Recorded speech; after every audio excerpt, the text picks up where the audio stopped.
मैं doctor RP. Singh आपका अपने YouTube channel doctor Raghav Ayurveda शक्ति में स्वागत करता हूँ। व्यक्ति के प्रकृति और कई कारणों के आधार पर चिकित्सा पद्धति निर्धारित की जाती है, इसलिए उचित औषधि और रोग के निदान हेतु उपयुक्त चीज़ों पर अवश्य विचार करें। चिकनगुनिया एक वायरल इन्फेक्शन है जो कि एडिस एजिप्टी और एडिस एल्बोपिक्स मच्छर के काटने के कारण फैलता है। चिकनगुनिया के शुरुआती लक्षणों में बुखार, सिरदर्द और जोड़ों में दर्द, विशेषतः एड़ी, कोहनी, कलाई और घुटने के जोड़ में दर्द शामिल है। जोड़ों का दर्द इस संक्रमण का प्रमुख लक्षण है और इसी वजह से चिकनगुनिया वायरस को गठिया के वायरस के रूप में भी वर्गीकृत किया गया है। सुबह के समय और हिलने डुलने पर जोड़ों में दर्द बढ़ जाता है। चिकनगुनिया के मरीजों को गले में खराश, कंजक्टिवाइटिस, भूख में कमी, फोटोफोबिया और लसिका ग्रंथियों में सूजन महसूस होती है। आयुर्वेदिक साहित्य में चिकनगुनिया का उल्लेख नहीं है, हालांकि वात कफ बुखार और वात पित्त बुखार के लक्षण चिकनगुनिया के लक्षणों की तरह ही होते हैं। चिकनगुनिया से राहत पाने और संपूर्ण सेहत में सुधार के लिए आयुर्वेद में गुड़ूची, अश्वगंधा, अमलकी, त्रैलोक्य, चिंतामणि, त्रिभुवन कीर्ति और अमृतरिष्ट जड़ी बूटियों का उल्लेख किया गया है। आयुर्वेदिक चिकित्साओं में अभ्यंग यानी तेल मालिश और रसायन यानी ऊर्जादायक का प्रयोग कर जोड़ों में दर्द को कम और शरीर को शक्ति प्रदान की जाती है।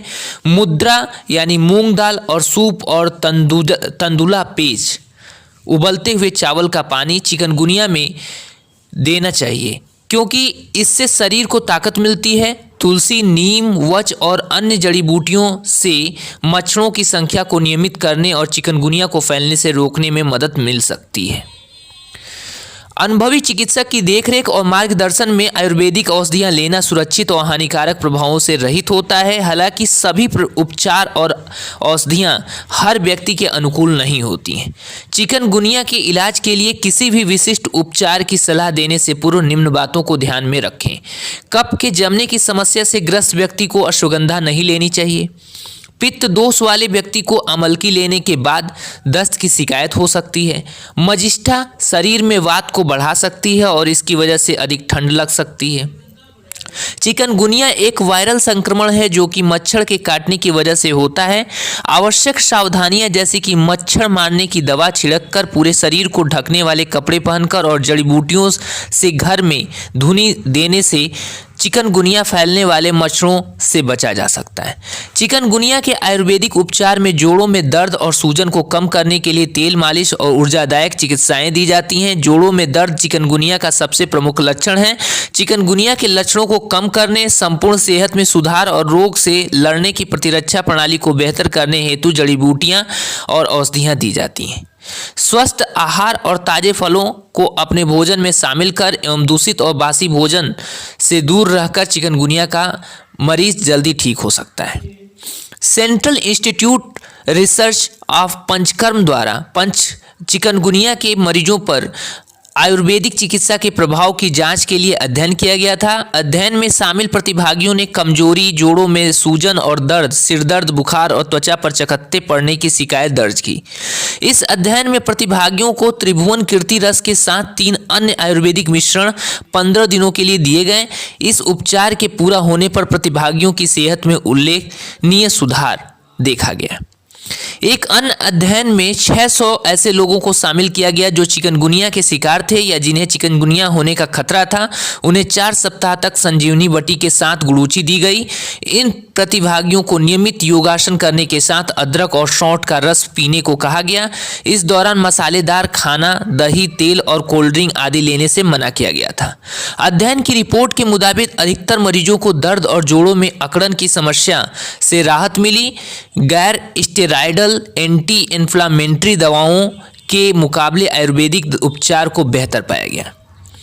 आयुर्वेद के अनुसार चिकनगुनिया जानलेवा रोग नहीं है। ये एक वायरल संक्रमण है जिसके उपचार में औषधीय जड़ी बूटियों का प्रयोग कर वेक्टर नियंत्रण यानी मच्छरों द्वारा होने वाले रोगों से बचाव, लक्षणों में सुधार और संपूर्ण सेहत को बेहतर किया जा सकता है। चिकनगुनिया को नियमित या नियंत्रित करने में ज्वर हर यानी बुखार कम करने वाला, कषाहर यानी खांसी दूर करने वाली, वेदनहर यानी दर्द निवारक, अतिसारहर यानी दस्त रोधी और कुष्ठघन त्वचा रोग दूर करने वाली गुणों से युक्त जड़ी बूटियों का इस्तेमाल किया जाता है। ये रोग को रोकने की क्षमता को बढ़ाती है और जल्दी ठीक होने एवं शरीर को शक्ति प्रदान करती है। संधि सूल यानी जोड़ों में दर्द चिकनगुनिया का एक प्रमुख लक्षण है, जो कि अन्य लक्षणों के कम होने के बाद भी कम दिनों तक रहता है। चिकनगुनिया के लक्षणों में ठंड लगना, बुखार, जी मचलना, थकान और नींद की कमी सहित भारीपन महसूस होना एवं भूख कम लगना शामिल है। आयुर्वेद में मच्छरों को काटने से बचने के लिए घर पर जड़ी बूटियों से धूपन या धुआं देने की सलाह दी जाती है। जड़ी बूटियों के रक्षोघन यानी रोगाणु रोधी गुण उन्हें बैक्टीरियल या वायरल संक्रमण से सुरक्षा में उपयोगी बनाते हैं। चिकनगुनिया के आयुर्वेदिक इलाज में पहला है अभ्यंग। अभ्यंग की प्रक्रिया में शरीर के संवेदनशील बिंदुओं पर औषधीय तेल लगाया जाता है। अभ्यंग लसिका प्रणाली को उत्तेजित करता है, जिससे रोग प्रतिरोधक क्षमता बेहतर हो पाती है। इस उपचार से त्वचा को नमी मिलती है और थकान एवं तनाव कम होने या कम करने में मदद मिलती है। ये शरीर को ताकत देता है एवं शरीर के विद्युत रसायनों के बीच संतुलन पैदा करता है। अनिद्रा का इलाज और आंखों की रोशनी तेज करने के लिए अभ्यंग उत्तम चिकित्सा है। इससे व्यक्ति की आयु भी बढ़ती है। भोजन के 1 से 2 घंटे बाद अभ्यंग चिकित्सा दी जाती है। अभ्यंग थेरेपी के बाद शरीर पर पसीना लाने के लिए व्यायाम या योगासन करने के लिए कहा जाता है।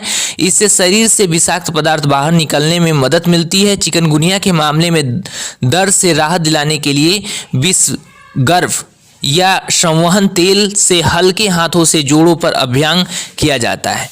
अभ्यंग चिकित्सा के बाद तापस्वेद किया जाता है। अभ्यंग चिकित्सा के बाद और रक्त किरणें, वालुका पोटली या गर्म पानी का प्रयोग कर संवेदन चिकित्सा दी जाती है। अगला है रसायन। रसायन चिकित्सा से रोग को रोकने और इसका इलाज करने के साथ साथ आध्यात्मिकता, जीवन शैली और आहार में सुधार लाया जाता है।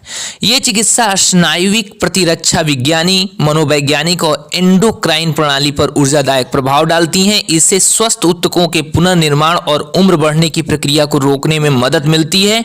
ये शरीर के कार्यों में सामंजस्य लाता है। रसायन चिकित्सा से चिकनगुनिया के मरीजों में बीमारी को रोकने के कार्य में सुधार लाया जाता है, जिससे रोग से लड़ने में मदद मिलती है। अगला है लेप। लेप एक औषधीय प्लास्टर है जिसे विभिन्न औषधीय सामग्रियों द्वारा बनाया जाता है। इसका प्रयोग प्रमुख तौर पर सूजन को कम करने के लिए किया जाता है। आयुर्वेद में दोष को कम करने और कॉस्मेटिक की लेप का उपयोग किया गया जाता है। जहर को नष्ट करने के लिए भी लेप का इस्तेमाल किया जाता है। लेप बनाने के लिए व्यक्ति की स्थिति एवं आवश्यकता के आधार पर विभिन्न सामग्रियों का चयन किया जाता है। इससे दर्द, अल्सर, ब्लीडिंग और खुजली से राहत पाने में दर्द मिलती है। रक्त प्रवाह बेहतर और त्वचा की सफाई करने में भी लेप मदद करते हैं। चिकनगुनिया से ग्रस्त व्यक्ति पर वत्सनाभ का लेप, गुटी या हल्के रंग का लेप, श्योनाक और धतूरे की पत्तियां प्रभावित होती हैं। चिकनगुनिया की आयुर्वेदिक जड़ी बूटियों में पहला है अश्वगंधा। अश्वगंधा श्वसन तंत्रिका और प्रजनन प्रणाली पर कार्य करती है। ये नसों को आराम, सूजन रोधी और ऊर्जादायक गुणों से युक्त है। इन्हीं गुणों के कारण चिकनगुनिया में दर्द से राहत पाने के लिए अश्वगंधा लाभकारी होती है। अश्वगंधा प्रतिरक्षा प्रणाली को उत्तेजित करती है, इसलिए यह शरीर की संक्रमण से लड़ने की शक्ति को बढ़ाती है। ये जड़ी बूटी अन्य स्वास्थ्य समस्याओं जैसे कि थकान, ऊर्जा में कमी, त्वचा रोग, इंसोम्निया, ग्रंथियों में सूजन और लकवे के इलाज में असरकारी है। चिकनगुनिया के मरीजों की सेहत में सुधार के लिए अश्वगंधा लेने की सलाह दी जाती है। अगला है गुड़ूची। आयुर्वेद के अनुसार शरीर में किसी दोष के असंतुलन होने पर भी गुड़ूची रोग प्रतिरोधक क्षमता बढ़ाने में लाभकारी है। गुड़ूची ओजस यानी जीवन के लिए आवश्यक तत्व को बढ़ाती है और शरीर से अत्यधिक पित्त को खत्म करती है। गुड़ूची पेचिश, अपच, बुखार, टीबी, पीलिया, बवासीर, कैंसर और कब्ज के इलाज में उपयोगी है। ये चिकनगुनिया के लक्षणों में सुधार लाने में भी मदद करती है। अगला है यष्टि मधु। यष्टि मधु जड़ी बूटी का स्वाद मीठा होता है और ये श्वसन, पाचन तंत्र एवं उत्सर्जन प्रणाली पर कार्य करती है। इस जड़ी बूटी में टानिक, सूजन रोधी, रेचक और ऊर्जा देने वाले गुण मौजूद होते हैं। इसे एसिडिटी के इलाज में उपयोगी जड़ी बूटी के रूप में जाना जाता है। गले में खराश, अल्सर, मांसपेशी में ऐंठन, ब्रोंकाइटिस और जुखाम के इलाज में भी गुड़ूची मददगार है। यह टी मधु फेफड़ों और पेट से अत्यधिक कफ को खत्म करती है। इस जड़ी बूटी को चिकनगुनिया के मरीज की संपूर्ण सेहत में सुधार लाने के लिए दिया जाता है। अगला है अमलकी। अमलकी में संकुचक, शरीर के ऊतकों को संकुचित करना, ऊर्जादायक, शक्तिवर्धक, पोषक और कामोत्तेजक गुण पाए जाते हैं, जिसमें विटामिन सी प्रचुर मात्रा में पाया जाता है। ये शरीर में ओजस को बेहतर करती है और रक्तस्राव से संबंधित एवं मानसिक विकारों, घबराहट और लीवर रोगों के इलाज में उपयोगी है।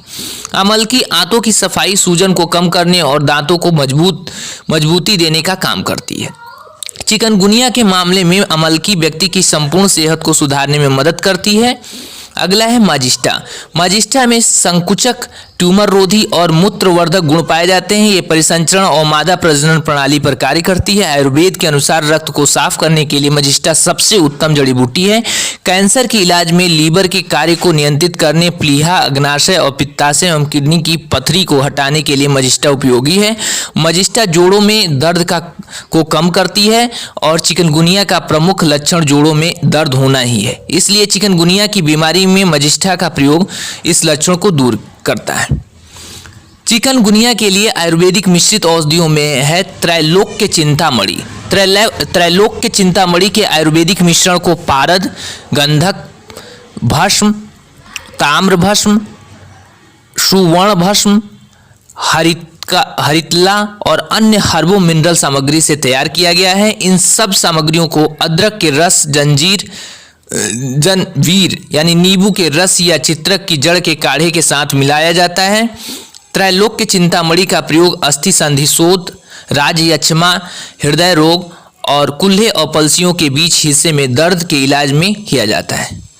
अगला है त्रिभुवन कीर्ति। त्रिभुवन कीर्ति को हिंगुला, पिपली, मूल त्रिकटु, मारिच, सुहागा और वत्सनाप्स के प्रयोग से तैयार किया जाता है। इस औषधि को अदरक के रस, तुलसी के रस या स्वर्ण और धतूरे के रस के मिश्रण के साथ मिलाया जाता है।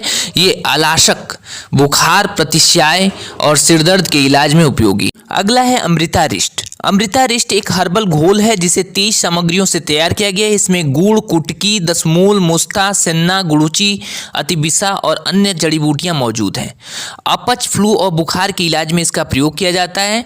चिकनगुनिया से पीड़ित व्यक्ति को जोड़ों में बहुत दर्द रहता है एवं गुड़ूची कल्प के साथ अमृतारिष्ट देने पर इस रोग से ग्रस्त व्यक्ति को जोड़ों के कष्टकारी दर्द से राहत मिलती है। अगला है संजीवनी बटी। ये एक हर्बल मिश्रण है जिसे सुंठी, पिपली, वत्सनाभ, भल्लातक, हरितकी और अन्य जड़ी बूटियों को मिलाकर गोली के रूप में तैयार किया जाता है। इस बटी में गोमूत्र का इस्तेमाल सहायक औषधि के रूप में किया जाता है। संजीवनी बटी अतिसार, हैजा, कफज सूल के इलाज में मदद करती है। आयुर्वेद के अनुसार चिकनगुनिया होने पर क्या करना चाहिए और क्या नहीं करना चाहिए। बुखार रहने तक तरल आहार का सेवन करें। बुखार उतरने के बाद आप हरी मूंग दाल का सूप, तंदुला पेज के साथ तरल आहार लेना शुरू कर दें। जोड़ों में दर्द, सूजन को कम करने और समता से छुटकारा पाने के लिए कुल्थी यूस यानी चने की दाल का सूप पिएं। लहसुन के साथ मिलाकर पीने पर यह सूप ज़्यादा लाभकारी होता है। अन्न जैसे कि ज्वार, बाजरा, चावल और गेहूं खाएं। खाने में हल्दी और अदरक का इस्तेमाल करें। मच्छरों के काटने से बचने के लिए ज़रूरी उपाय करें। घर में साफ सफाई का ध्यान रखें। घर पर बना ताज़ा खाना ही खाएं। अपर्याप्त मात्रा में गुनगुना पानी पिएं। और क्या नहीं करना चाहिए उसमें है खमीर युक्त खाद्य जैसे कि ब्रेड, डोसा, इडली, ढोकला न खाएं।